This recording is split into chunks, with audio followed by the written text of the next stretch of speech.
Dan Bernstein Unfiltered. Unfiltered on 312 Sports. Dan Bernstein Unfiltered is here on 312 Sports. I am the aforementioned. He is executive producer Matt Abaticola. And happy Thursday to you. Happy Thursday. And I have to apologize Uh-oh. if I'm halting in my speech. Did you pass gas? No, my stomach hurts. Oh, does it really? My stomach. I've heard you say that a few times now. My stomach hurts because from laughing. I was out last night. One of my best friends is in from out of town and met up with maybe my two, other than my cousin, my two closest childhood friends, lifelong friends. And we hadn't been together, the three of us, in I don't know how many years. And we got a booth at Greek Islands, and we pretty much ordered everything on the menu. Sounds about right. And they just started bringing food. And I got a whole fish, and I didn't have them fillet at tableside. I'm like, just put the fish in front of me. Give me a knife and fork. You would not want to have seen this. If you think me eating chicken wings is bad. Well, did you have pants on at the table? I did. Okay, well, that's a plus. But so Yeah. it was just, I couldn't have a bite of food without cracking up. There's fish bones and everything flying everywhere.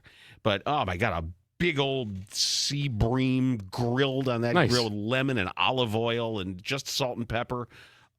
You don't need much more than that in life. Yeah. And, oh, my God, I woke up in pain. It was like, like when you throw up a lot and your stomach hurts. Yeah. That's what you. That's how it felt. I had like an ache in my abs from laughing. Yeah, there's the muscles there in your midsection that are sore from the contraction. Yeah, I know. But it was your buddy Dave, right? What was his Dave name? and Andy and Dave. Yeah, I hadn't heard that name in years. Yeah. Tell Dave I said hello. I will. Yes. I absolutely will. Tell him. It's a nice treat. Hey. They've been listening too. And how they've both been listening, and they love. How many people do you piss off at the restaurant? Because I can imagine how loud you guys were. Again, I'm sorry to anybody who was around us, and they gave us like this awesome little booth.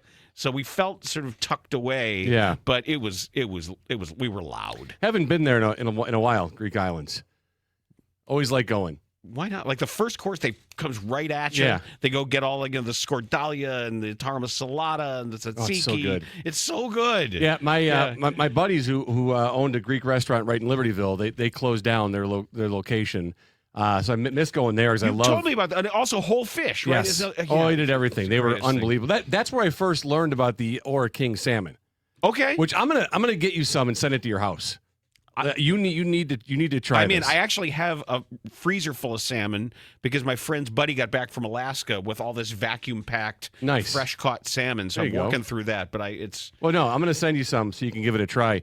Okay. And when I was working, my office for Access One was in Greektown, and we were right next to Athena, so I'd go there all the time, and that was a great lunch spot because it's like the whole thing opens. It's like a transformer. The restaurant it opens up completely. It's just great. It's the food. Yeah, it's so good. I know. Love Greektown.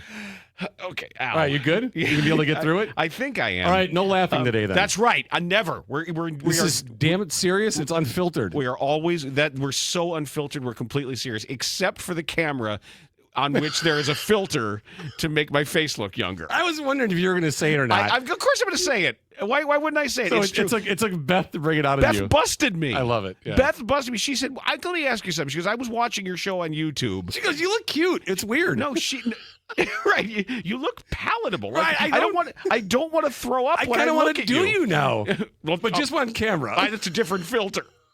That's the filter that makes me look like John Hamm or Ben Affleck. Right, and she's like, bring your laptop to bed with you so I can look into it. Do the filter that makes you look like John Hamm in The Town, right? Do that one. This giant, right? Yeah. Cut. Get him a new pair of pants. Yeah, that's apparently true. Can we get that out of the scene, please? But no, in Mad Men with all the tight fitting suits. Yeah, they had to put it places and tape it in places so it could be proper. My God, what was that story? I just told you a story a few weeks ago about an actor did a scene with another older actor. Oh, it was Oh my God, it was Kevin Costner. Yes. Yellowstone. Okay. I can't remember who the actor was. Plays his son in like the first episode and gets shot and killed. And had to put his arm around him and Kevin Costner goes up and like cradles him, pulls him in his lap, and so his head is on in his lap. So the guy's laying on his his hog. He's laying on his not his motorcycle, but his hog. Yeah, right. And the whole time he's trying to. It's like a death scene. And like really emotional scene for a father holding his son, and his head is on his dong, and he's like, "Oh my God!" Was he interviewed about this? Yeah, you've talked about it. It was some interview that he mentioned. Yeah, I don't know how it even came up. I just saw the clip of it. You know, like all the kids, I'm watching stuff on TikTok and Instagram. I know reels. That's where they get their news. That's why everybody's running around in these weighted vests that do nothing, dude. They do nothing.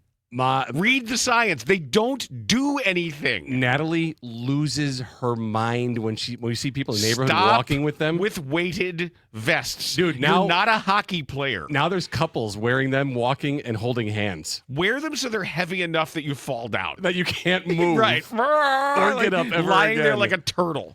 Oh, yeah. Stop dude. with weighted vests. Oh, she goes crazy when she sees them. Next week when I'm doing a read for weighted vests. Yes. we'll love them next week. Absolutely. Just remember this. They go, hey, Weighted Vest International wants to be on your show. Done. I wear one every day. Absolutely. Yeah. I love weighted vests. I wear them everywhere. What's the next trend? Like a giant tree log over your shoulders as you walk? Exactly. Carrying kettlebells with you everywhere. Like, come on. Right. Stop doing it. Please stop doing it. But that's not why you called.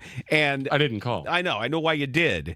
And that is because something was said yesterday that called a bluff, essentially. Oh, yeah. Let me just take you through a timeline here regarding the Bears. And this is a larger picture Bears story, and I promise we're going to get into everything there. Real quick. Yes. This is a bad timeline.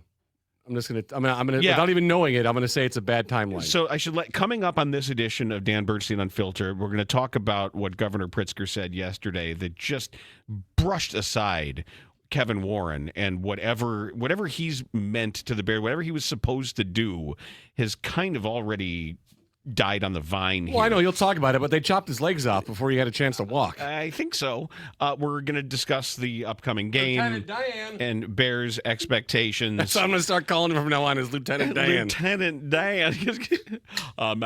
You got magic legs. No, they're titanium. Thank you. We'll also look at the Cubs and what's going on there, and also Adam Silver, who broke into his best Marie Antoinette yesterday, deserves a little bit of a call out as well. So I want to take you back to what Kevin Warren said, and this was in the first week of August. So this is about a month ago. When this is before the letter that was sent to Bears season ticket holders about the fact, essentially admitting that, yeah, all that land they bought in Arlington Heights is going to be the place where they're going to build their stadium. Yeah, I was shocked when I heard that. Writing, who would possibly have thought that was the case? And back in August, Warren said the stadium design is complete. They're ready to move forward. But what has to happen, and this is from Bears.com, the one hurdle that remains is the project being dependent on the Illinois state legislature passing a mega project bill that would allow the team to negotiate property tax assessments with local governments. And this is so they could believe they have cost control over what they're going to owe Arlington Heights and the other communities in which the Bears are going to own property and operate their business. Quote, the plan still is to proceed forward this year and hopefully receive a positive vote in the fall veto session from the Illinois state government to allow us to proceed forward with our project. And that's Lieutenant Dan. This is Kevin Warren. Okay. It is very, very important that it passes, because without that legislation, we are not able to proceed forward. Okay. End quote. All right. I would read that again. Without that legislation, we are not able to proceed forward. So that means they won't be able to move to Arlington Heights without it. Correct. Okay, that's what he's saying. Correct. All right. They can't build their stadium in Arlington Heights unless they get this legislation. Well, I thought at the time, he must know they have the votes. Because nobody would say that And none of his close advisors would tell him to say that. And he's got a lot of advisors and millions of dollars worth of vice presidents and senior vice presidents that he's hired in this effort. Unless you vote counted in the legislature, you don't really come out and say that.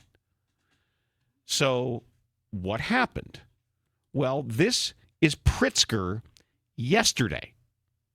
Governor Pritzker said the Bears need to do something before they get that property tax certainty and they get that break from the legislature. We need the Bears to pay off what's owed on the existing stadium. That's going to be a really important feature of whatever happens.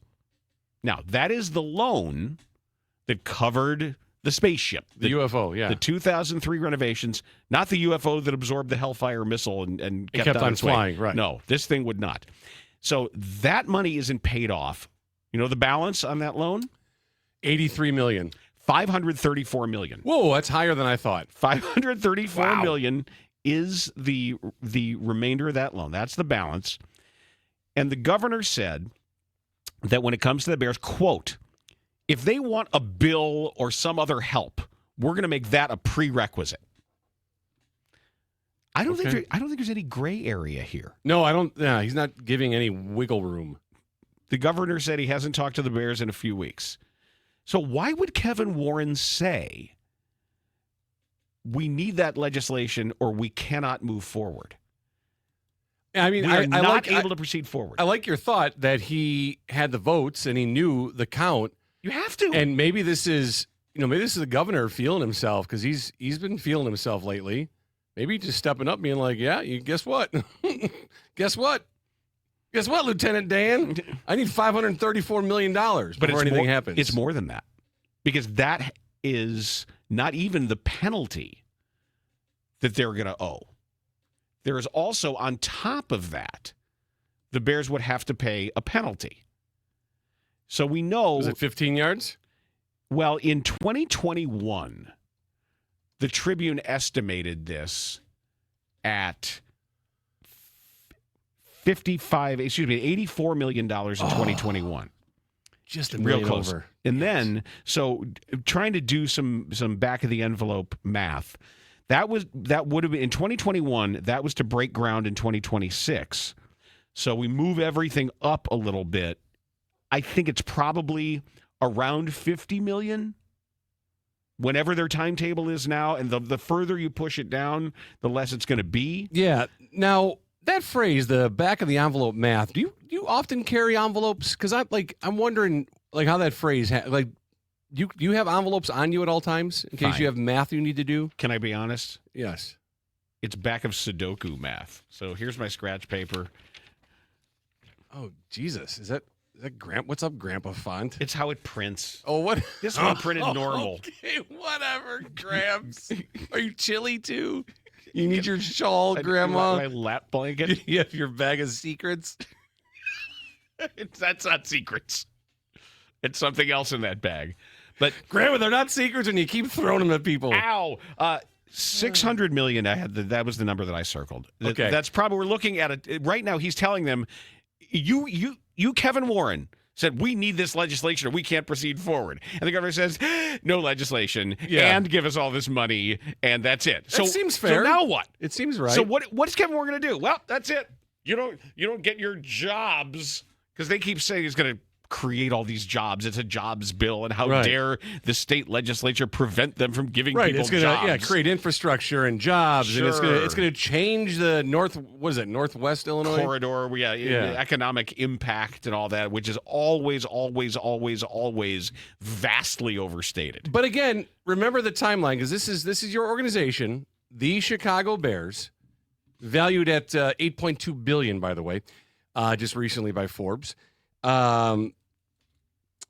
They buy the property, they own the property, then they hire a guy to build a stadium on the property, and he has zero leverage to do any negotiating in the state. I don't know what they told Warren when they hired him, but they asked him to go play poker with no cards. Or pants. No, I think he's allowed to wear pants. He doesn't, and now he doesn't have any legs. Wait, if he doesn't have legs, he can't have pants, right? We have to make sure we keep the metaphor consistent. Lieutenant Dan still had pants on. Well, after he got magic legs. No, even in the wheelchair, he still had pants on. Oh, that's true. Yes. Remember on the boat, he wasn't walking around with his dong hanging out because he didn't have his legs. We don't know what else was missing. We don't know because he was still partying with the hookers after the legs were gone, right? Yeah, remember it didn't work. That was the problem. Right, and he got all angry at her and kicked her to the curb. Yeah, right. Yeah, that was it. You smell like cigarettes. Yes, you smell like cigarettes. You smell like hush puppies. Must be from Italy. So, for him to slam the door like that, where does Warren retreat to? Like after saying what he said, Cincinnati. After saying what he said, that we cannot move forward. You can and you will. Oh, I know where he retreats back to that area where they're going to build the White Sox Stadium or the Fire or whatever the 77th or 78th or. Well, that's where Joe Mansueto is going to build the Chicago Fire. The Fire is building a stadium there now, apparently. Okay, but the Sox aren't anymore. Correct, but at least Reinsdorf himself went to Pritzker and sat down with him.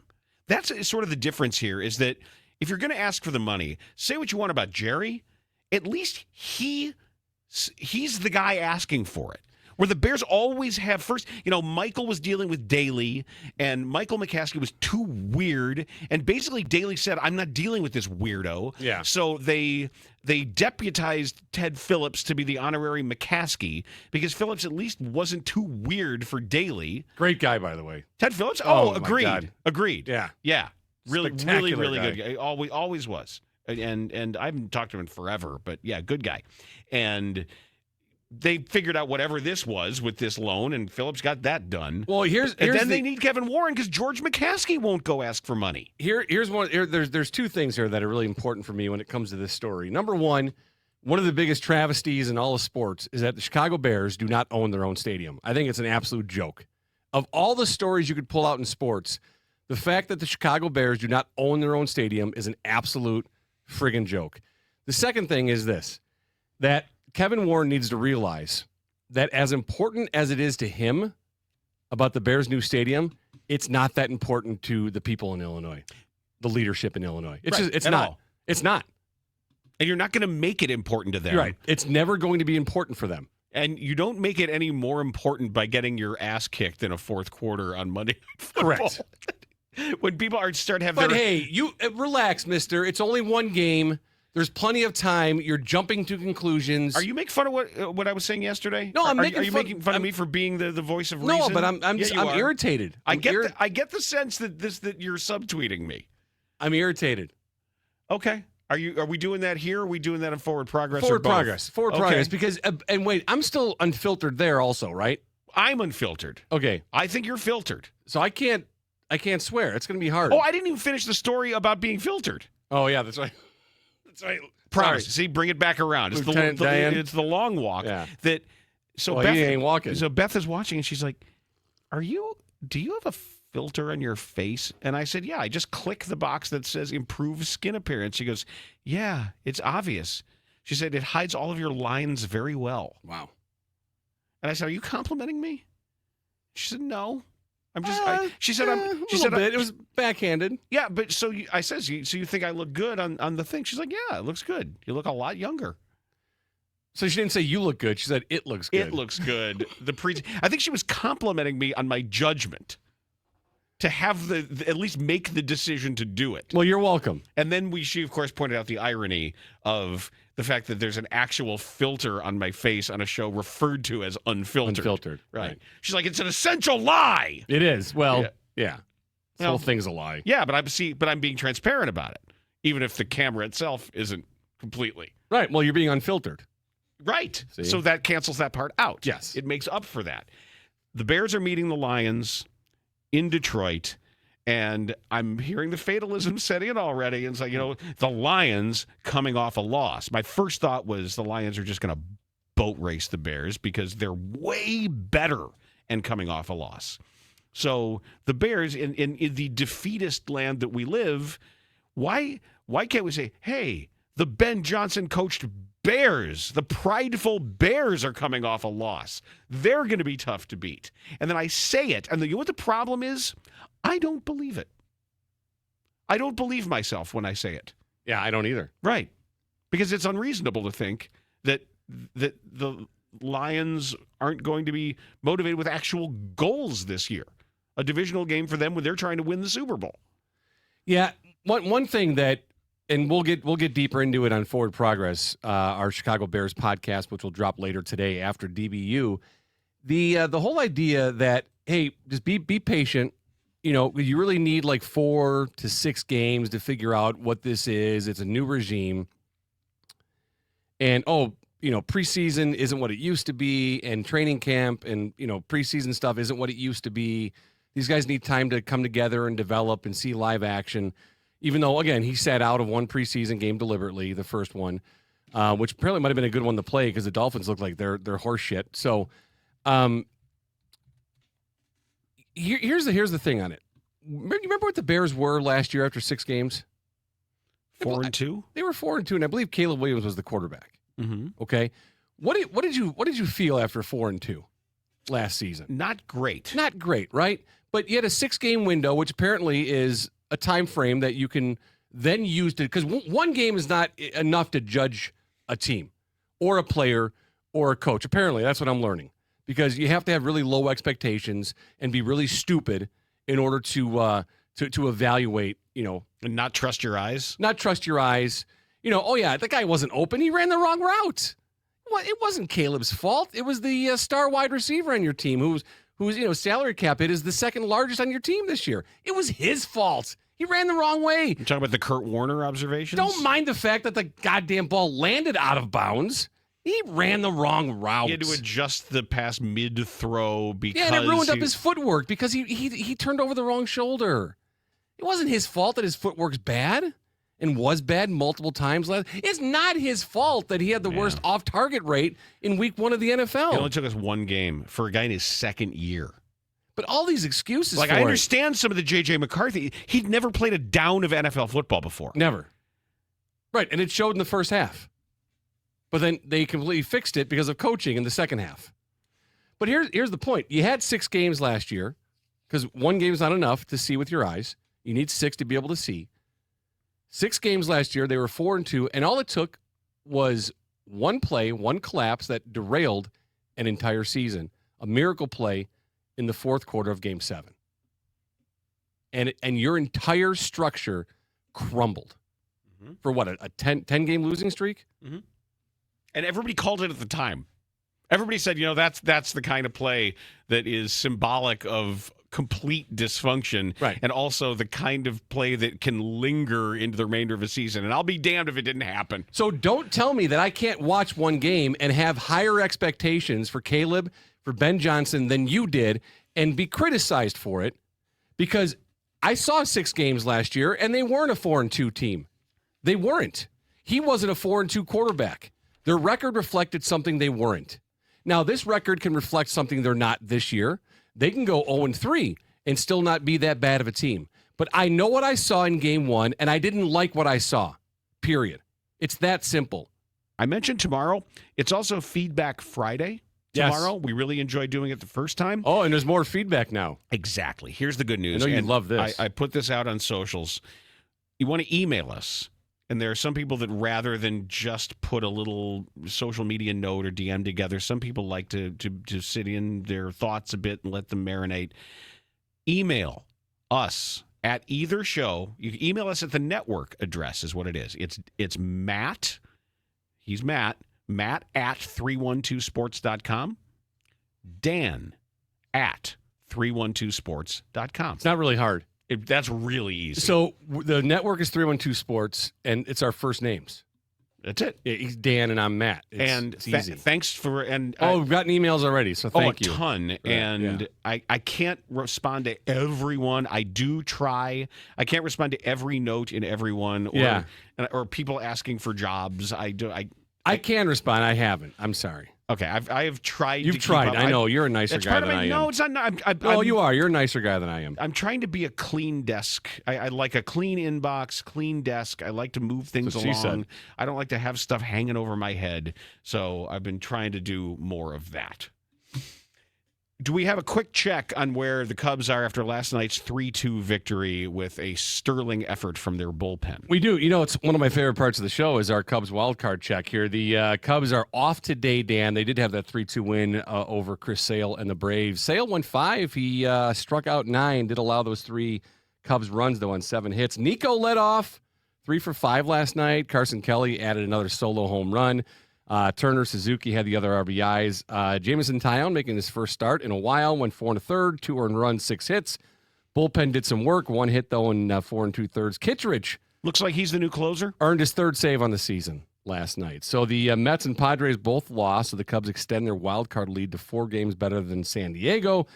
New York falls back 7 games now, Dan, and they're just 2 games ahead of the Giants and the Reds in the wild card race, which doesn't mean that they're guaranteed to go here, too. Giants and Reds playing good baseball right now. Mets play one more at Philly today, and the Padres host the Rockies tonight, so they can each gain a half a game on that 4 and 7 game lead the Cubs have right now. But it looks to be more firm, that Cubs in the third, the first wild card spot, the 4th seed for the National League playoffs. It's a matter of who they're going to play, and you were tracking between Padres and Dodgers. Yeah, That's so now with the watch. Padres losing, the Dodgers have now extended their lead in the division. So it looks like, as of right now, it's Cubs hosting San Diego, and the Mets going to the Dodgers. Yeah. One other note in baseball, too, Aroldis Chapman, his streak ends at 17 appearances. That's the 3rd longest in MLB history as far as appearances are concerned. The last hit he gave up was July 23rd. They lost to the A's 4-3. So take advantage of your Feedback Friday modalities to send stuff in on anything that we've been discussing. People have had suggestions. People have had say, hey, do this with your video feed and send this out. And I want a notification for this and that, which is great because this is all new to me. This is the whole podcasting thing, and I keep saying this. It's only been 2 weeks. It's the beginning of this. Yeah, I don't know what I don't know. Yeah, I'd say we're doing pretty good though, Dan. We've only gotten yelled at one time, and that was a really mild yelling. Which one today? We were scolded a tiny bit. Yeah, Dad came in and slapped your hand. Oh, because of Grandma's bag of dildos? No secrets. Well, now it's Grandma's bag of secrets, but it wasn't more about. It was more about the SEO. Yeah, I know. Yeah. No, we weren't yelled at. No, we just don't know. We don't know. Right. And we're learning. We're like Ben Johnson, learning on the job. Head coaching a football team, learning on the job. So give us some grace and some patience in our learning curve. Mm-hmm. Thank you. Adam Silver stepped in it yesterday. Sliver. Adam Silver absolutely stepped in it yesterday. The poo-poos.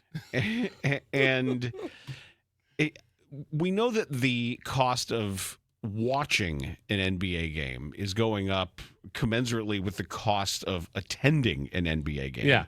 Which can often be prohibitive. Wait, you mean like the cost to watch on TV? Yeah. Oh. Just because of where everything is going. And even though he did say that there are more games on free TV than ever. Yeah, aren't they on regular TV still? They can be. Okay. But they say that if people have TV antennas, how many people actually watch TV through an antenna? I couldn't tell you. I don't know. Like, do you still have a dish?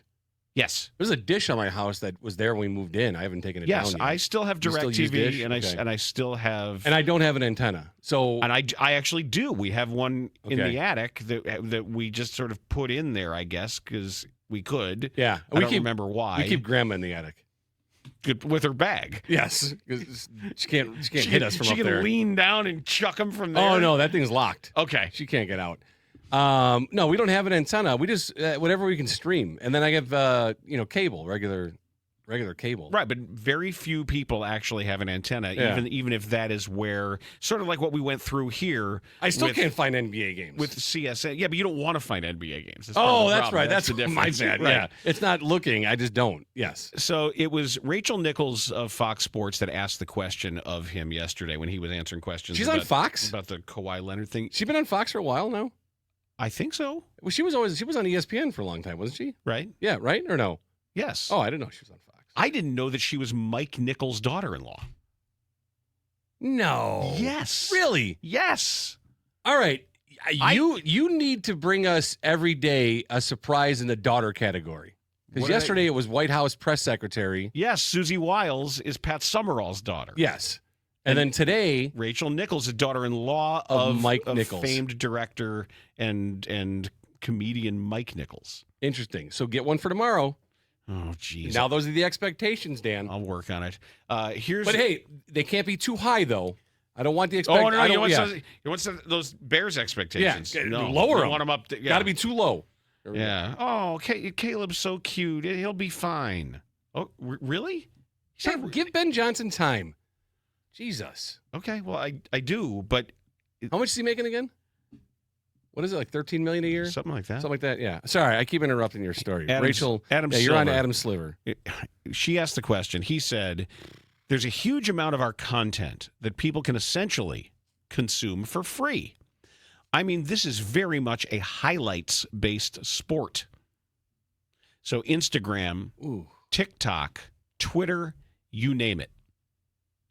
Any service, the New York Times for that matter, to the extent that your content is not behind a paid firewall, there's an enormous amount of content out there. YouTube, another example that is advertising-based that consumers can consume. Wow, let them eat crumbs. So is he eventually going to stop televising all the games and just put the highlights on social media? Either way, like they can come up with their own social media app. Well, see, my biggest problem is not necessarily with the Marie Antoinette aspect of this. It's like, oh, the peasants can have our crumbs. The peasants, they can just watch highlights. The problem that I have is that when you say that, when you talk about, I know from a business perspective, from a consumption and content perspective, and the way they're selling and marketing, it's a highlights-based sport. Well, it's the way they play the damn game. But you're going to make people dumber. And this hits at something that's really important to me about the difference between watching games and watching highlights. You're not going to really know anything from watching highlights. You'll be able to say, hey, Anthony Edwards can really dunk. Boy, he can really. Can you see some of that? Boy, you see Wemby? Boy, Wemby's really tall, and for a tall guy, he can really dribble. You see him go end to end. You see Giannis take that thing. But you got to watch the games. You have to watch enough of games. Even if it's a condensed game sometimes that's mostly highlights, that's a little better. And I know you can't watch every game. I know we're pressed for time. But and I always say, the rule is just don't make fans dumber. And this will not help people know what's going on in basketball. This is why people will overrate Josh Giddey. He's got unbelievable highlights. Yes. But he does not have that valuable a game. See, but herein lies the problem, Dan, because that's your approach you take, and most of society doesn't want that. And I appreciate the point of wanting people to be smarter in the games they consume, while people just want to consume and not think and escape everyday life. You know, and here's what's funny. And that's the problem. And it's also goes back to looking at press conferences where I know you joked about it yesterday, where you get made fun of for, words being important, but goddamn it, words are important. Yep. They're important every second of every day, every interaction you have. I see my boss in the hallway. He could say, hey, good morning, man. And I could say, oh, fuck off.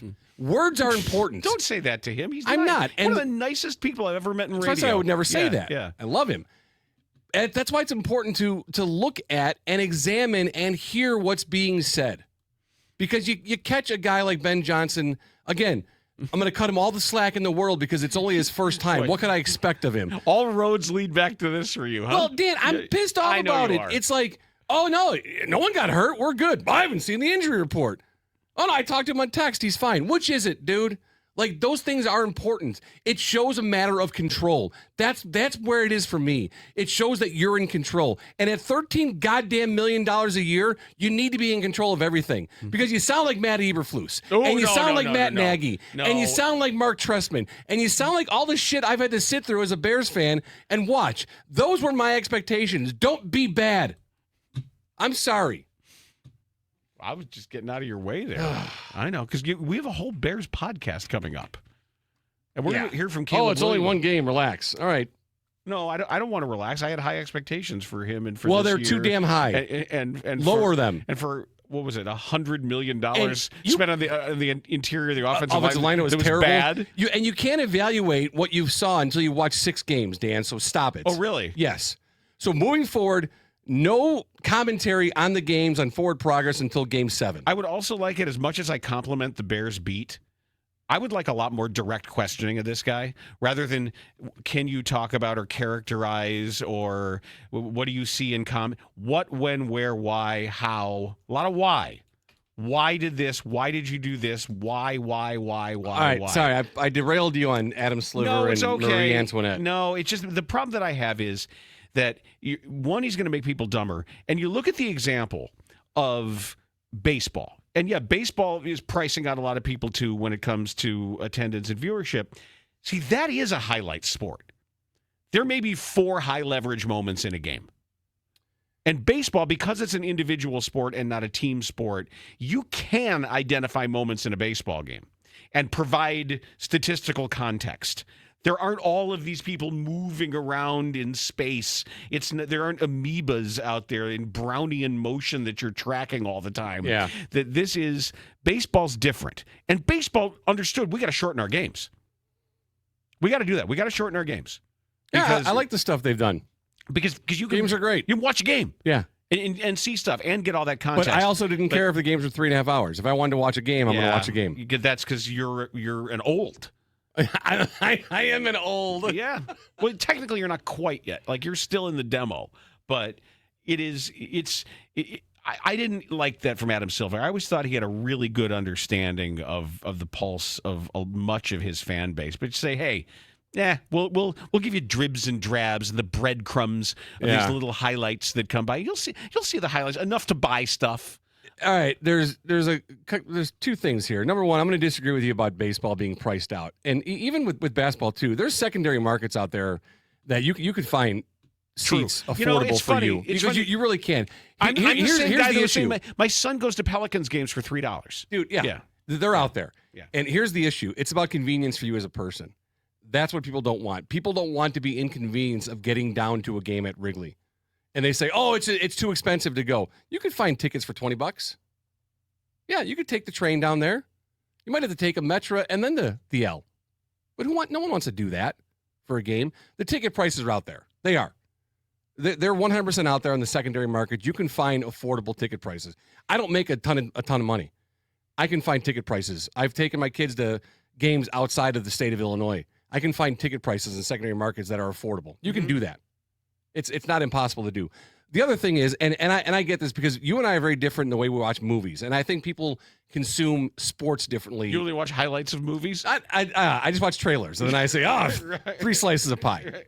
I don't know. No, like, it's funny. You and I can watch the same movie, and our reactions to it are very different. Like, I go to a movie because I want to escape, and I want to be entertained, and I want to get transformed to whatever that movie setting is, and I want to be a part of it and just drift away, eat some popcorn, and say, yeah, I was really entertained, or yeah, I was so-so, or I wasn't at all. Where you come back and you're like, oh, the cinematography and this and that. And it's like, yeah, goddamn, he's right. But I don't view it that way. It's a different lens. Well, I have a higher expectation from filmmakers where if you really want to transport me, don't make me think about all those other things. Okay, so that's the word of the day. Expectations, kids. Expectations is the word of the day. I'm writing that down. So your expectations for filmmakers are higher, okay? Mm-hmm. And we're going to get more to that in Bears and football expectations, mister. As long as the expectations are set beforehand. I was mentioning yesterday, for example. Remember the movie I mentioned yesterday? Sinners. Evil Dead 2. Evil Dead 2. Okay, Evil Dead 2 is the... Oh, yeah, the guy with the chainsaw in his hand. It is, and I was watching it again, and it cost $6 to make. The special effects are literally like the director and his buddy and like his Flash brother. Gordon. Remember Flash Gordon in rubber masks. You know, but it's so good, and you know what you're getting into. Yeah, and you let yourself. It works. Yeah, it's good for what it is. I'm not comparing it to Top Gun, a $500 million budget. Yeah, I'm not. But but relative to expectations and the actual quality of the film, when all was is good. Yeah, no, and I appreciate that about you in the way that you consume a film. And I've gone into it thinking, all right, how would Dan look at this? And then I get it's too much, and I'm just like half the movie's over, and I'm just like zoned out, being entertained. That's great, and being able to. But those are my expectations. Being able to set your selector switch on that is a skill. Yeah. It really is. It's a skill to know what you're getting into and know the rubric for your judgment. But sometimes you sit there and, like, Chekhov's rule ruins movies and books for me now. Okay. And Chekhov's rule, Anton Chekhov, the Russian playwright, who was quoted as saying, not the chess player. There's no reason to mention the shotgun over the fireplace if it's not going to be fired by the end of the story. Oh, so that kind of stuff ruins you. When early in the movie, here's an example. Or there's a shot panning the kitchen and it freezes on the butcher block of knives, and yet a knife is never used. That bothers you. Well, it also bothers me because I know it's going to be. Or the meat thermometer. So she drops the meat thermometer and they say, oh, why did they have to show her put the meat thermometer there? Because it's going to end up in somebody's neck. Or in... Ooh, that's a good death. What was on the other night? Lethal Weapon 2. Where... Okay, that's with the Krugerrand. Correct. Yes. Krugerrand. Diplomatic immunity, where he has been revoked. And Patsy and a young Patsy Kensit that no one had ever seen before until she not burst Patsy on the Cline. scene. Different. Yeah. But in that movie where Murtaugh they're having the work done in his house, they're putting on like the garage. No, the nail gun. But do you remember when the Irish guy, he calls him like O'Flaherty or whatever, and he said, "What's this? It's a nail gun." Ka-ching, ka-ching, ka-ching. Yeah. And it's making this ridiculously loud, explosive noise. So then you knew at that point someone would. But just show it. But then he's like, "Hey, what is this thing that you have? Why, it is a nail gun." You have to introduce the character, Dan. Can you show me how this nail gun works? And so as a kid, big deal. And I see it now. I'm like, are you kidding me? Are you seriously kidding me with that? See, that's what's funny. Like when I was a kid, I didn't notice how over the top it was that he was going to have to kill a South African through the plastic with that nail gun. See, now, you see that and get irritated. I see it and go, yeah, I'd like to pull that trigger on that thing. That's cool. Well, it's like a fun thing. I'm an idiot watching a movie. So, okay. Maybe I just need to be an idiot watching Bears games, and I'd be happy. Don't be. We'd all be happier if we were idiots watching Bears games. Some of us are. I think, isn't that a sufficient condition for being an idiot, is that I'm taking time out of my life to watch a Bears game? Well, watch it now. It's only been a game. Pump your brakes. Relax. Well, stop evaluating what you see until you've watched 6 of them. Well, we saw so much went wrong in that game that I don't think that anybody has to apologize for freaking out over what happened on Monday night. I don't think you need to apologize. I don't either. For it. We'll get into it more on Forward Progress. It's his second season. This is the hottest coaching commodity on the market. He shouldn't have made the mistakes that he made. Period. Your tummy all right? No, I'm telling you, I have a laughing you have a tummy injury. Ache? Okay. I have a laughing injury. There. But you're not cold though, right? You're not cold and I'm okay. I'm just checking. What, you're the old guy. I'm gonna bring I sit down and watch entire baseball games, and I keep score on a special chalkboard, and then I save all of them in a pile. And for every game, I get a new chalkboard. I have my I have my scorebook from the 2016 season. That's actually kind of cool. Yeah, I admit that. That's actually kind of a cool thing. Thank you. I like that. Hey, Feedback Friday is going to be tomorrow because it's one of these weeks where we got to figure out what day it is because it's Thursday. It's Thursday. Feedback Friday is tomorrow. Now, that means we have the wherewithal to go through the YouTube comments, and some of which are absolutely hysterical. I have to say, the live post game on Forward Progress and the comments that you were putting up, everybody was awesome. Yeah, it was fun. It was awesome. And then people get into sub conversations in the comments and all that. But Feedback Friday is going to be tomorrow. And thanks for all the notes so far. Thanks for everybody who's had lots of things to say about how much they're enjoying what we do. It really it is appreciated. As much as I complain about what social media has done and how much I love being off social media because of how toxic it is nice to have actual discourse with actual people about things. Yeah, and speaking of social media, I mean, we have social media set up for 312 and for DBU, and so we'll, you can go to TikTok and find us, and Instagram and find the shows and the network. It's all there for you, and we'll start getting a little more active on things with social media. Yes, that's all. We're firming that up with everybody. Yeah, go to our YouTube. Make sure you're subscribed to Forward Progress. Make sure you're subscribed to Dan Bernstein Unfiltered, although he's filtered. Right, technically, this is filtered. Should I turn it off for a second and see what it looks like? No, don't. Ooh, don't do that to the people. Here, hold on. Let me just do it. Actually, if you turn it off, you look like John Hamm. Well, his dong. Right, hold on. That's it. Hold on, I took it off. Okay, enhanced skin appearance is off. See? You got the stubble. Oh. Yeah. Wait, put it back on again. Go off then. So that's you. That's me. That's you unfiltered. Right, because this is unfiltered. Now, let's see you filtered. You want to see Dan Bernstein? I want to see you filtered. All right, hold on. It takes me a while to click. I think it changes. Like you look brighter. I think smarter. Oh wow. See, you are sexy. Right? Yeah. And I know it. I see what Beth is saying. I see it now. I see what she saw in you. See, 30 years ago, 26 years ago.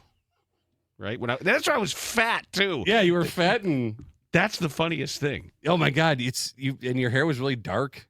Black hair. Yeah, and you were fat. No, that was black. Yeah, that was the other thing. People don't realize. When she married me, I was fat and black. Yeah, that's why she married you. Yep. I haven't aged well, obviously. No, God, yeah. Yeah, you weren't. Were you fat? You were puffier. Pre-knee injury. I had like big fat face. So how did you lose weight with a knee injury? Because he scared it off of me. Oh. Where after he did the surgery, he said, look, you're going to need a knee replacement at some point. Unless you lose weight. 24 years ago. And said, he said, keep weight off. Make sure you keep the big muscles in your calf and your quads strong. You could have just gone with Ozempic instead of knee surgery to lose weight. I think there's easier ways to do it, Dan. So you had knee surgery just to lose weight? It was unorthodox, but he said you're gonna. I took out a lot of cartilage, and you're gonna be able to keep your knee longer if you keep the weight off. All right. I'm like, okay, just say I'm fat, doc. Are you saying I'm fat? Just say I'm fat. My doctor called me fat a couple years ago. Your doctor also said I was fat. Yeah. Yeah. By the way, lose some weight. Bernstein's fat. Yeah, I was like, whoa, okay. What? A sideswipe there. there. Yeah, how do you know? Why is he catching strays? Yeah, so. Yeah, no, she told me I was fat a few years ago. Well. Now I'm less fat. Well, when was the Rodney Dangerfield joke where he goes in and the doctor says you got 6 months to live. He says, I want a second opinion. He goes, okay, you're also ugly. Wait, didn't he also say that he takes his wife out to dinner, but she keeps finding her way home? Oh, yeah. My doctor said to run 5 miles a day for a week. I said, Doc, I'm 35 miles from home. What? Come on. Go back and watch some of these. I like it. Yeah, go back and watch him on Carson when he had his fastball. Yeah. Oh, it's great. He's great. The other thing, too, that I've been rabbit holing, if we're talking, every once in a while, I'll just tell you things that I like and things I don't like. I've been rabbit holing, and this is what the YouTube algorithm can be great for what it feeds you if you go to like new to you. Yeah. And I'm getting like a drum teacher watches Neil Peart and tries to explain how he does some of this stuff. The drummer for Tool, Danny Carey. Tool's a band? Yes. Okay. And there's a song, and I don't really know from Tool other than what I saw, the video I saw in Beavis and Butthead years ago. But I've been watching their drummer, who's now I think is like his mid-60s. But there's a song that they have called... So he listens. And watches entire baseball games and keeps score while drumming. Yes. With you. But there's a song of theirs called Pneuma, Pneuma. Okay. And Pneuma? There's a drum cam on him. It's insane. Like it's superhuman. Where he's doing these bizarre time signatures. It's like a hummingbird? Well, no, it's not necessarily the speed. It's that one hand is drumming in a different time signature completely than the other hand is. while both feet. That's remarkable. It is, and I don't really musically get it, but watching people who do explain it and react to it, that's found its way. But that's not what I'm. I don't think you can learn that. I think that either you have that or you don't. I don't know. Well, this one drum teacher maybe said, you can learn it. I don't know. Maybe yeah. Well, this drum teacher. You're a drum teacher. Email Dan. No, I don't drum. 312sports.com and let him know. I don't drum, but I'm also the algorithm is feeding me Norm Macdonald appearances. Oh, God, he's the best. Norm Macdonald appearances on Conan and elsewhere years and years and years ago. Yeah. And people forgot. Like, we've seen all the Norm Macdonald famous jokes and the highlights. Like right? The one about Germany? Oh, all of it. Well, that's so good. But like the one about Uncle Terry, his Uncle Terry. Yeah. And the moth joke and all the famous ones. But a lot of his appearances on Conan didn't go well. And there was friction between them, and he would go off of the sheet that Conan had for the setups. So Conan would be doing the setups, and Norm would do something else. He's like, I don't even know if this is funny. And he would start, and he's like, well, it wasn't. And then Conan would get mad. Oh, wow. It's great. The risks that he would take, the balls as a comedian to put himself out there and just do stuff. Because he didn't care. Did not care. Yeah, that's the whole point of it. Yeah, he didn't care. Right. And he would just entertain himself. That's the best way to do it. Yeah, and I forgot. Like, I remember watching these, but I didn't I probably flipped away or like, oh, this isn't funny. But understanding now what he was doing and how he was sort of clowning the entire process. Yeah. Not just the process, but the mechanism, the whole milieu. He was kind of doing a meta bit. It's just brilliant. It's just brilliant. And my wife says, go to sleep. Stop laughing. You're keeping me up. And I say, laughing or snoring, pick one. Milieu? Yeah. All right, you look it up. I am. And I'll say tomorrow is Feedback Friday. And if you want all things... God, your vocabulary is just impressive. If you want all things granular Bears and everything that we're going to get to, Caleb Williams Sound, make sure you do not miss Forward Progress. Thank you for tuning in to Dan Bernstein Unfiltered. Dan Bernstein Unfiltered. Unfiltered on 312 Sports.